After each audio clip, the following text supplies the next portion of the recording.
Lady Valeth stood at the window of her chamber, watching the stars pass by as the diplomatic ship moved through space. She had been standing there for hours, thinking about what waited for her at the end of this journey. A human. A husband. A creature from a species her people had always considered beneath them. The Cathari Empire had ruled their part of the galaxy for over 10,000 years. Her people were tall and graceful, with skin that shone like polished silver, and eyes that glowed with soft blue light. They lived for centuries, sometimes longer, and they believed this made them superior to all other beings in the universe. When humans first appeared on the galactic stage 200 years ago, the Cathari barely noticed them. They were small, fragile things with lifespans shorter than a Cathari childhood. They came from a single planet called Earth, and they spread across the stars with a speed that some found amusing and others found annoying. Valeth remembered learning about humans in her youth. Her teachers had described them as clever animals, dangerous only because of their numbers and their strange willingness to die for causes that made no sense. They fought wars over ideas, over beliefs, over patches of dirt that would be forgotten in a generation. It seemed wasteful and foolish. Then the war came. The Cathari Empire decided that human expansion had gone far enough. They sent a fleet to remind these newcomers of their place in the natural order. It was supposed to be quick. It was supposed to be easy. The humans would see the power of the empire and bow their heads like all the others before them, but humans did not bow. The war lasted 15 years. 15 years of blood and fire and death on a scale that shocked even the oldest Cathari admirals. The humans lost battle after battle in the beginning, but they never stopped fighting. Every defeat taught them something. Every loss made them stronger. They adapted faster than any species the Empire had ever faced. By the end, both sides were exhausted. The Cathari had won more victories, but the cost was too high. The humans had proven that conquering them would take generations and rivers of blood, so the diplomats came together, and they wrote a treaty, and they decided that the best way to seal this peace was with a marriage. Valeth was chosen because she was perfect for the role. She was from a powerful family, beautiful by any standard, educated in politics and diplomacy. She was also unmarried and considered expendable by those who made such decisions. Her father had 3 other daughters. Losing one to a human would not hurt the family's future. She accepted her duty without complaint. This was what it meant to be Cathari nobility. You served your people, even when it meant sacrificing yourself. She told herself it would not be so bad. Humans lived such short lives. She would simply wait, endure a few decades of discomfort, and then return to her real life after her husband died of old age. The ship arrived at a neutral station where the wedding would take place. Valeth dressed in the traditional silver robes of her house and walked to meet her fate with her head held high. Daniel Hayes was not what she expected. She had prepared herself for a brute, a warrior covered in scars and aggression. The humans had sent one of their military commanders. After all, she imagined someone large and loud, someone who would try to dominate her with physical presence and crude behavior. Instead, she found a man of average height with brown hair and quiet eyes. He wore a simple uniform, clean but not fancy. When he saw her, he smiled gently and bowed his head in a gesture of respect that seemed genuine rather than performed. "Lady Valeth," he said, and his voice was soft. "Thank you for agreeing to this. I know it cannot be easy." She did not know how to respond. Where was the monster? Where was the beast her people had warned her about? The ceremony was brief and formal. They spoke the words required by both their traditions, and then it was done. She was married to a human. The thought made her feel cold inside, but she kept her face calm and her posture straight. In the days that followed, as they traveled to the human colony where they would live, Valeth watched her new husband carefully. She looked for signs of the savage nature her people attributed to his species. She waited for him to reveal his true self. But Daniel Hayes continued to confuse her. He spent his mornings reading books, actual paper books that he carried with him everywhere. He asked her questions about Cathari culture, and he listened to her answers with genuine interest. He never raised his voice, never made demands, never tried to assert dominance over her in any way.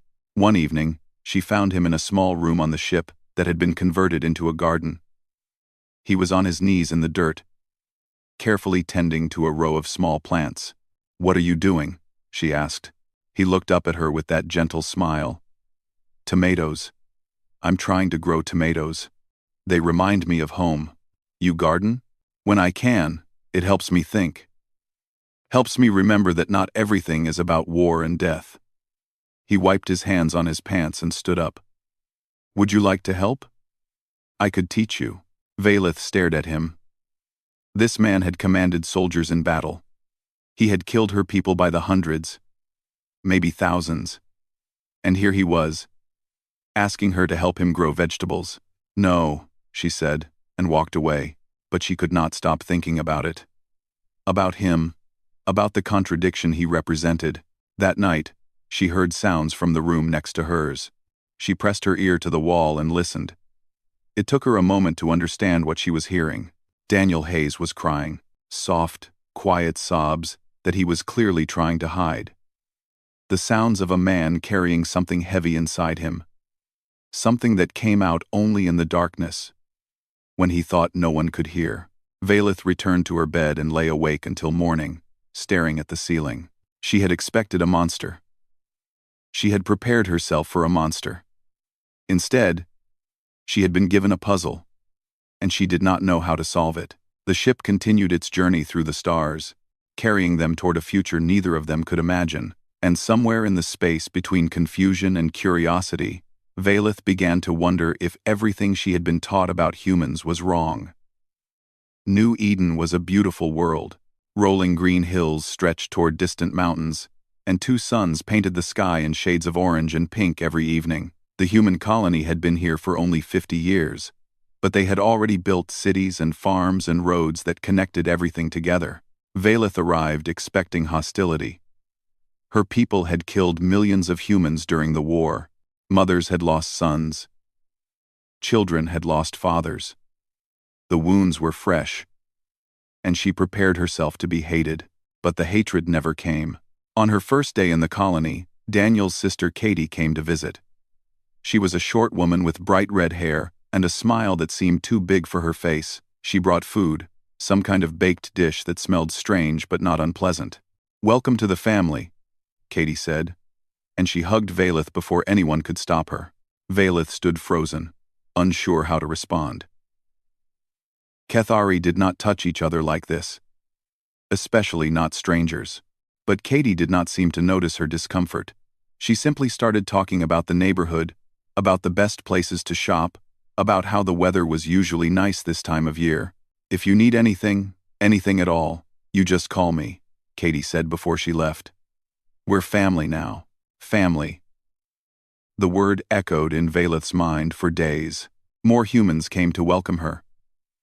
Daniel's friend, Chris, showed up with a deck of cards and taught her a game called poker. He laughed when she made mistakes, but there was no cruelty in it. He was laughing with her, not at her, and he celebrated loudly when she finally won a hand. The children in the neighborhood were the strangest of all. They would see her walking down the street, this tall silver alien who looked nothing like them, and they would wave and smile, and sometimes run up to ask her questions. "Are you really from another planet? Can you teach me your language? Do you want to play with us?" Valeth did not understand. The Kethari would never forgive an enemy so easily. Her people held grudges for generations. There were families who still refused to speak to each other over insults that happened 1,000 years ago. Yet these humans, who had every reason to hate her, offered her friendship as if the war had never happened. One evening, she sat with Daniel on the balcony of their home, watching the twin suns set over the hills. The sky turned colors that did not exist on her homeworld. And for a moment, she forgot to be guarded. "Why do they not hate me?" she asked. Daniel was quiet for a moment. "Some probably do. But most people here have decided to move forward. We don't forget what happened. We just choose not to let it poison everything that comes after. That makes no sense. Your people died. My people killed them. I know." He looked at her with those quiet eyes. "But carrying hatred is heavy, Valeth. Life is too short for us to spend it being angry. Your lives are short because you waste them on war, she said. He laughed softly, and the sound surprised her. Maybe. Or maybe we fight so hard because we know how little time we have. When you only get 80 years, you don't want to spend them as someone's slave. Every moment matters. Valeth thought about this for a long time. Her people lived for centuries, sometimes longer. They had all the time in the universe. And perhaps that was why they had forgotten how to feel urgency. Humans burned like fires because they knew the flames would not last. She began to notice things about Daniel that she had missed before. The way other soldiers looked at him when he walked past. Not with fear, but with deep respect. The way they stood straighter, spoke more carefully, seemed almost honored to be in his presence. She noticed the scars on his body when she accidentally saw him changing one morning. Dozens of them, layered over each other like a map of violence. Cuts. Burns. What looked like bullet wounds. His body told a story of pain that she could not imagine. She noticed how his eyes changed when there was a loud noise. One moment, he would be relaxed, smiling, gentle. The next moment, his eyes would go cold and sharp, scanning for threats, calculating distances and angles. It happened so fast that she almost missed it. But once she saw it, she could not unsee it. One night, she woke up and realized she was alone in bed. She found Daniel in the living room, sitting in the dark, staring at nothing. His hands were shaking. "What's wrong?" she asked. He looked at her, and for a moment she saw something raw and broken in his expression. Then he covered it up with a tired smile. "Nightmares," he said. "They never really go away." "What do you dream about?" He was quiet for a long time. "The things I had to do. The people I couldn't save. The faces of everyone who died because I wasn't fast enough or smart enough or strong enough." Valeth did not know what to say. She had been taught that humans were simple creatures, that they did not feel things as deeply as her people. But looking at Daniel now, she understood that this was a lie. He felt everything. He just carried it inside him where no one could see. She sat down beside him on the floor. She did not touch him or speak. She simply stayed there, present, until the sky began to lighten outside the window. When morning came, Daniel looked at her with something like gratitude. "Thank you," he said quietly, "for staying." She nodded and went to make tea, a habit she had learned from watching him. Something had shifted between them. She did not know what to call it yet. It was not love. Not exactly. But it was something more than duty. It was the beginning of understanding. The first small bridge across the gap between their worlds. Valeth looked out at the colony waking up around her, at the humans going about their brief and burning lives, and she wondered what other truths she had been wrong about.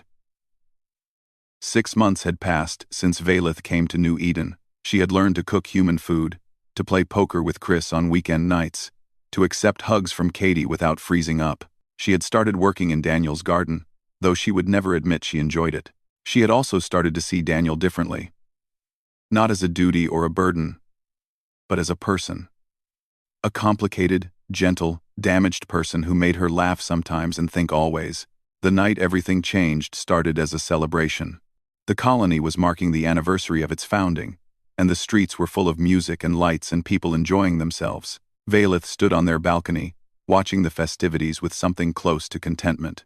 Daniel was beside her, pointing out different traditions and explaining their meanings.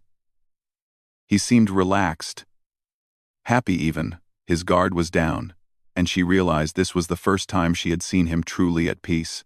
Then the sky lit up with fire. 3 ships dropped out of the clouds, their hulls marked with symbols Valeth recognized immediately. Kethari warships. Not Empire ships with their official markings, but vessels belonging to the noble houses. Someone had come for war. The first explosion hit the colony's shield generator. The second and third took out the communication towers. Within minutes, silver-skinned soldiers were dropping from the sky, their weapons already firing. Valeth watched in horror as people started running and screaming. Families grabbed their children and fled. Men and women who had been dancing moments ago were now lying in the streets, dead or dying. A voice crackled over the public speakers. speaking in Cathari. "Lady Valeth, I have come to rescue you from your humiliation. Do not fear. Soon you will be free of this human filth, and your honor will be restored." She recognized that voice. Lord Wraith, a nobleman from one of the oldest families in the Empire. He had wanted to marry her once, years ago, and her father had refused him. Now he had brought an army to save her. "No," she whispered. "No, no, no." She turned to Daniel, expecting to see fear or panic on his face. Instead, she found something that made her blood run cold. The man standing beside her was not the Daniel she knew. His eyes had gone flat and empty, like windows into nothing. His body had changed in some subtle way, becoming still and coiled, like a predator about to strike. Even the air around him seemed different, charged with something dangerous. "Daniel," she said. He looked at her, and for a moment she did not recognize him at all. "Stay here," he said. His voice was calm, almost mechanical. "Lock the door. Don't open it for anyone but me." "What are you going to do?" But he was already moving through the house, pulling open panels in the walls she had never noticed before. Hidden compartments holding weapons, armor, equipment she could not identify. He armed himself with the efficiency of someone who had done this 1,000 times. "Daniel, they sent elite warriors. Dozens of them. You can't fight them alone." He paused at the door, and for just a second, something human flickered in his dead eyes. "Watch me," he said. Then he was gone. Valeth ran to the window and watched what happened next. She would remember it for the rest of her life. Daniel moved through the chaos like a ghost. The Cathari soldiers were everywhere, their silver armor gleaming in the firelight, their weapons cutting down anyone who resisted. They were taller than Daniel, stronger, faster.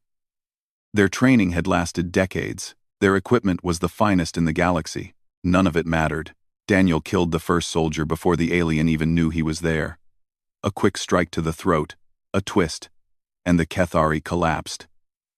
Daniel took his weapon and kept moving. He did not fight like a soldier.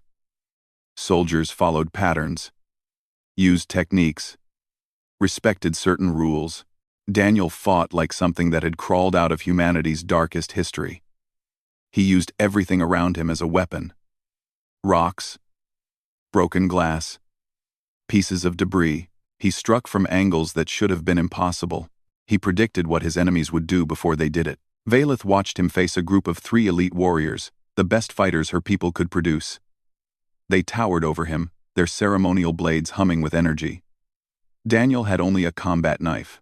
The first warrior swung his blade in a perfect arc. Daniel was not there. He had moved, somehow, impossibly fast, and now he was inside the warrior's guard. The knife found the gap in the armor at the joint. The warrior fell. The second warrior roared and charged. Daniel grabbed the first warrior's falling body and used it as a shield, then kicked the second warrior's knee with enough force to shatter it. As the alien stumbled, Daniel's knife found his throat. The third warrior managed to land a hit. His blade carved a deep gash across Daniel's ribs, a wound that would have crippled any normal person. Daniel did not stop. He did not even slow down. He caught the warrior's arm, twisted it until something broke, and then ended him with a single strike. 3 elite warriors. Less than 20 seconds. Daniel stood there for a moment, blood running down his side, his breath steady and even. Then he wiped his blade on one of the fallen bodies and moved toward the next group of enemies. Valeth pressed her hand against the glass, her mind struggling to understand what she was seeing. This was the man who cried at night from nightmares. The man who grew tomatoes and read poetry. The man who had never once raised his voice to her. This was also the man who was now painting the streets with Cathari blood. She understood now why her people had lost the war. They had faced soldiers who could do this, who could take wounds that should kill them and keep fighting, who could face impossible odds not with fear but with cold, calculating fury. Humans were not weak. They had simply been hiding their true nature beneath a mask of gentleness. And Valeth realized, watching her husband fight, that she had never been more terrified in her life. Not of the invaders, of him. The battle lasted 3 hours. By the time human reinforcements arrived from the orbital defense stations, the fighting was already dying down. Not because the Kethari had won, but because there were not many of them left to fight. Valeth walked through the streets in the gray light of morning, surrounded by the bodies of soldiers who had come to rescue her. The colony had taken damage. Buildings had burned, and innocent people had died. But the invaders had paid a price far heavier than anything they had expected. 37 Kethari soldiers dead by Daniel's hand alone. 4 of them elite warriors from noble houses. The rest had fallen to colonists who had picked up weapons and followed his example. Ordinary humans who had seen one man stand against an army and decided they could do the same. Lord Wraith had been captured while trying to reach his shuttle. His guards were dead around him, and he had been found hiding behind a piece of rubble, calling for reinforcements that would never come. The proud nobleman who had announced he would cleanse the stain of human corruption was now a prisoner, his armor dirty, his dignity gone. Valeth found Daniel sitting against a broken wall near the colony's central plaza. His armor was shattered in several places, and his skin was covered in cuts and burns. The wound on his ribs had been joined by others, a collection of injuries that would have killed most beings. He was still alive, still conscious, still scanning the area for threats, even as his body failed him. "It's over," she said, kneeling beside him. "The reinforcements have arrived. The ships are retreating." He looked at her, and she saw exhaustion in his eyes deeper than anything she had ever witnessed. Not just physical tiredness, but something that went all the way to his soul. "Casualties?" he asked. "Many. But fewer than there would have been without you." He closed his eyes and leaned his head back against the wall. "Not enough. Never enough." Medical teams arrived and took him away. Valeth watched them load him onto a stretcher. This man who had fought like a demon and was now as helpless as a child. She did not know what to feel. Fear, admiration, confusion, all of them mixed together into something she could not name. The footage from the battle spread across the galaxy within hours. Security cameras, personal devices, military recordings. All of them captured pieces of what had happened on New Eden. The Empire's intelligence services collected every frame, analyzed every movement, studied every kill. Valeth was summoned to speak with the Kethari Senate via holographic transmission. She stood in a room full of floating images, while the oldest and most powerful members of her species watched her from light years away. "Explain what happened," the High Chancellor demanded. "Lord Wraith brought an unsanctioned strike force to attack the colony. He claimed he was rescuing me. We are not interested in Wraith's foolishness. We want to know about the human. Your husband. The one in the footage." Valeth hesitated. What could she say that would make them understand? "Daniel Hayes," she said finally. "He is a military commander. During the war, he served on the front lines for 12 years. He was wounded 17 times. He received the highest honors his people can give." "We have seen the footage," one of the senators said, his voice tight with something that might have been fear. "One human killed 37 of our soldiers. 4 elite warriors. How is this possible?" Valeth thought about the man who grew tomatoes and cried from nightmares. She thought about the monster who had painted the streets red without ever raising his voice. "Because you taught him," she said quietly. The Senate fell silent. "The war lasted 15 years, Valeth continued. 15 years of killing humans, of burning their worlds, of pushing them harder than any species has ever been pushed. And they did not break. They adapted. They learned. They became something new." She looked at the faces floating around her. The faces of beings who had lived for centuries and thought they understood the universe. "We created them," she said. "Every weapon we used, every tactic we employed, every lesson we thought we were teaching them about their place in the galaxy. They took all of it, and they made it part of themselves. Daniel Hayes is not unique. There are millions like him. Humans who learned to fight in our fires and came out stronger than we ever imagined. This is one man," the High Chancellor said, but his voice lacked conviction. "One man who was tired and unprepared, fighting in civilian clothes with improvised weapons. Imagine 10,000 like him, armed and ready, with nothing left to lose. Valeth let that image sink in. That is what we faced in the war. That is why we made peace. The footage continued to spread. Other species watched it too. Species that had dismissed humans as insignificant, as short-lived primitives not worth taking seriously. They watched a single human tear through the galaxy's most feared warriors like they were made of paper. Opinions began to change. Lord Wraith demanded a trial by combat, invoking ancient Kethari traditions. He wanted to face Daniel in single combat. To restore his honor through blood, he was certain that without the element of surprise, without the chaos of battle, he could defeat one small human in a fair fight. Daniel refused. "I don't fight for sport," he said when they brought him the challenge. He was still in the medical center, his body wrapped in bandages, machines working to repair damage that would take months to heal. "I fight to protect people. He's not a threat anymore." The insult was perfect in its simplicity. By refusing to fight, Daniel was saying that Wraith was not worthy of being considered an enemy. He was nothing, a nuisance that had been dealt with and could now be forgotten. Wraith screamed and raged, but there was nothing he could do. He had lost not just the battle but any claim to honor or respect. He would be returned to the Empire in disgrace, his house shamed for generations, and the galaxy watched, and learned, and wondered what else they had gotten wrong about humanity. The offer came 3 weeks after the attack, a formal message from the Kethari Senate, delivered through proper diplomatic channels, with all the fancy language and ancient formulas that her people used for important communications. They wanted her to come home. The marriage could be annulled, the message said. No one would blame her for a union that had been forced upon her by politics. She could return to her family, resume her place among the nobility, and pretend that her time among humans had never happened. Her honor would remain intact. Her future would be secure.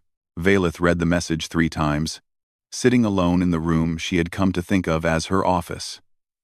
Through the window, she could see Daniel in the garden, moving slowly because of his injuries, but still tending to his plants. He had refused to stay in the medical center any longer than necessary. There were things that needed growing, he said.